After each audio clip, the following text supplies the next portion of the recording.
ladies and gentlemen, and welcome to the FT headquarters at the end of what has been a glorious summer here in London. Our topics today will be branding, culture and leadership within the investment industry. And to discuss these subjects, I have with me Robert Warren, a partner in Warren Enscat Mutual Fund Consultancy Group. Good afternoon, Robert. Good afternoon, Yuri. So if we look globally at which wealth managers are growing fastest, Pictet and Citi, I think in particular, they're growing more than 20%, and the market is growing, probably single figures, maybe just above in some areas. It seems these groups pay particular importance to their branding, the likes of Citi, for instance. Citi's been the pioneer in the affluent business. They're one of the only banks that actually serve the mass affluent, 250,000 and up, whereas most banks started in the millions. And they've been particularly consistent in building their private wealth and their banking business globally. They're also the first bank to open offices all over the world, to serve clients all over the world. So they've built their reputation and their whole bank that way. And they've always had a brand. So you started in this business in the 60s, I believe. Were they already? Say that with a smile. Were they already building a brand then in wealth management? They were. Citi started probably in the 50s, along with Exxon, building globally. But Citi has always been the one that was the most innovative, hired more than they needed. They were the first ones to hire from industry, for marketing, for branding, to bring it into the banking industry. So they were the originals.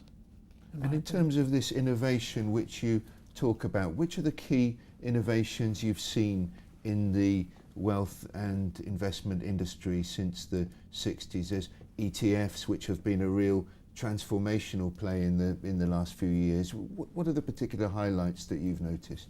I think one of the biggest was when Merrill Lynch had this particular group and analysts, and they said, come up with new products and we'll give you a percentage. Somebody came up with the cash management account. I think that was revolutionary.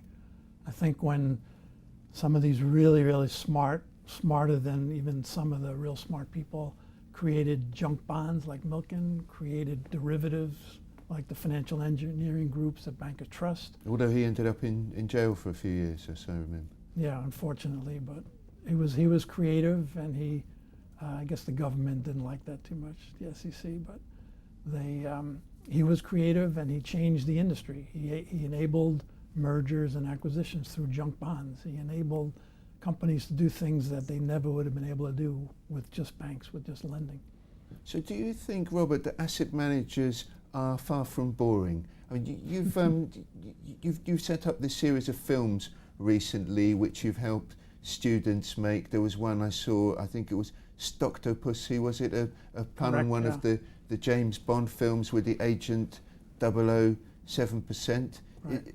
This is intended to show that asset managers aren't as boring as some people think they are. Actually, the asset managers are hired from the best schools. They always hire people who are really passionate, who have more than one passion, not just work, but they have something else they do and love. And they're very interesting people. Most individuals don't understand the financial industry, and examining companies and picking stocks may seem boring to some, but it's not to them and it's not to us in the industry.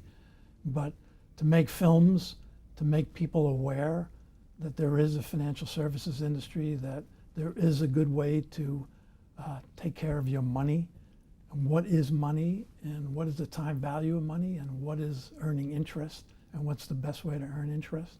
And I think that that's something that we can show in films. And particularly associating this concept with James Bond films. Well, I also teach at the NYU Graduate Film School, and since I'm in the investment industry and the film industry, I got the kids, the grad students, to put in scripts to make films about mutual funds. And we picked two of them. And one of them was an animation that kind of showed how it's better to invest than to just buy shoes. and that way you'll achieve your goals later on in life. And one of them was the 007%, which just was a spoof, and it was very well done, and it made everyone feel like, this is cool, James Bond is a portfolio manager, and everybody wants his secrets. So if James Bond were to be running a major investment company, a mutual fund firm, which James Bond do you feel would be most suited to this task? Would it be Sean Connery? Would it be Pierce Brosnan, Roger Moore, Daniel Craig? Which one has the correct attributes to be the chief executive? Well, Sean Connery is by far and away the best of all. He has what appears to be good leadership qualities, good even composure, smart, capable. Roger Moore seems too classy and too smooth and too cool. Pierce Brosnan too skinny. Daniel Craig too tough, he'll kill you. It's just Sean, I think, is the guy. And these leadership qualities, are they, and the inspiration that comes with them, are they innate or can they be taught? I think a leader is born, they have it within them, but there are some really good leadership courses that are taught in these institutions, in these firms, and you can pick up a lot of leadership qualities, how to handle your employees, how to work with them, how to communicate, really important things that you can learn. That's something you just don't think of normally. So a leader is born, but he gets taught how to handle them. And for you, Robert, which companies, which asset management companies have been best led and best managed in the way that their business model has evolved? Well, I think there's a lot of them depending on, one of the things we've always talked about is that there has never been really great business management within the investment management industry because the cash flows are so great. You just keep growing because you earn lots of money and it's easy. You just develop new products, hire more people. Portfolio managers become CEOs, salespeople become CEOs. They've not run a company before. But there are companies now that are hiring seasoned, proven managers. Bank of New York Mellon is one. UBS has done a particularly good job buying a lot of companies and merging them and melding them and making a good institution out of it. There are a number of others that do well. There are some that have a conflict style of management, more like Fidelity, that even though they're great companies, I wouldn't call them the greatest managers. Well, Robert, we're delighted that you've come out of retirement, and we hope to see you soon again in London and you can share a few more nuggets of your wisdom with us. Thank you very much. Thank you, Yuri. It was a pleasure.